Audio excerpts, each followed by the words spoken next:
Hello everyone, my name is Aaron Cantu. I am a tutor here at the Learning Center, and today we're going to be talking about domain of functions. So, there are two things that we're going to focus on when looking at domain of functions. We're going to be looking at square roots, and then the second thing we're going to be looking at is fractions with x at the denominator. Those are the two things that are very important for domain of functions. Now, let's go over the rules for square roots. So if you have the square root of x, then x is undefined if x is negative. That means if you have a negative number in the square root, it will go undefined. Now, if you have an odd number right here, and it's the third root of x in this case, then if it's an odd number, x is all real numbers.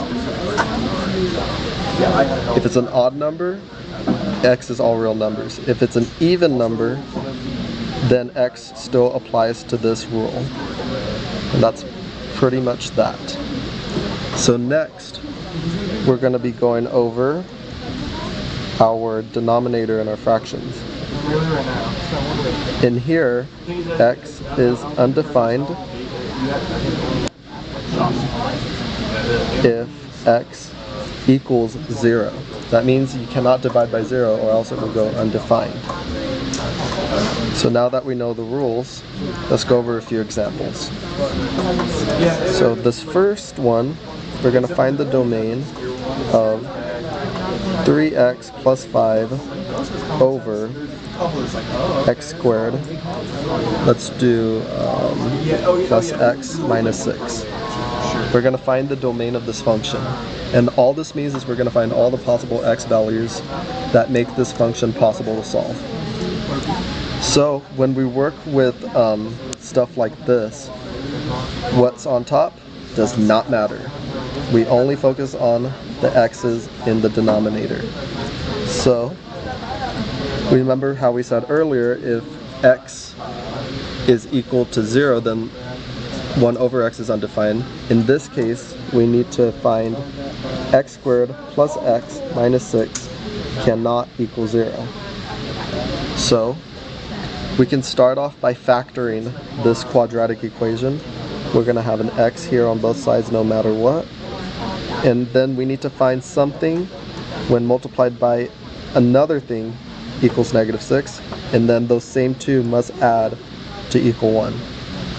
Here we can do 3 minus 2 equals 1. And here 3 and negative 2 is negative 6. So here we can do plus 3 and minus 2.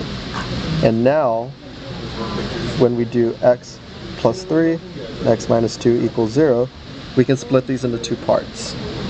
Or it cannot equal 0, sorry. So x plus 3 cannot equal 0, x minus 2 cannot equal 0. And then we basically do algebra to solve for x. So in this one, x cannot equal negative 3, and here x cannot equal positive 2. So we have two solutions where this function will go undefined. So we're now going to draw a number line. This is negative infinity, this is positive infinity.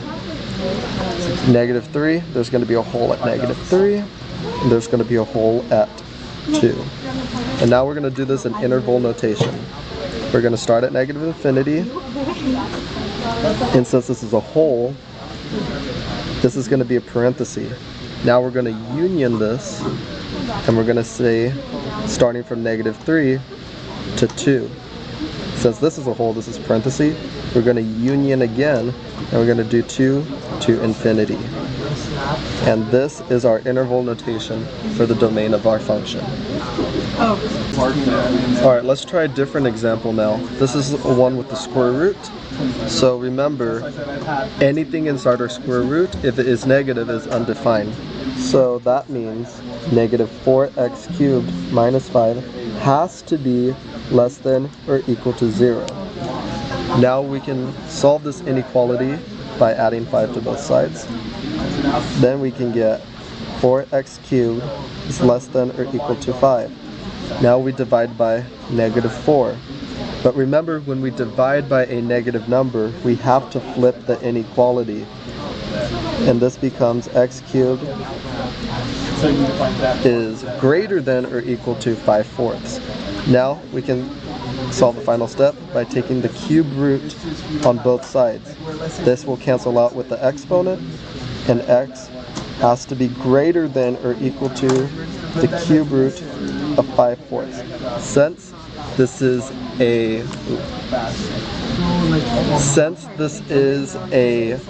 odd number in the root place, this is possible. So this would be our answer. Now we draw a number line, -infinity to +infinity, and then since this can equal this, it's going to be a dot at negative cube root of -5/4, whatever that is, it doesn't really matter. So to do this in interval notation, -infinity, comma, yes, this number, and since it's a dot, we can do a bracket, union it, bracket, cube root of -5/4, comma, infinity. And that is your answer. Thank you for watching this video. Make sure to subscribe to the Fresno State Learning Center YouTube website, and we'll see you again later.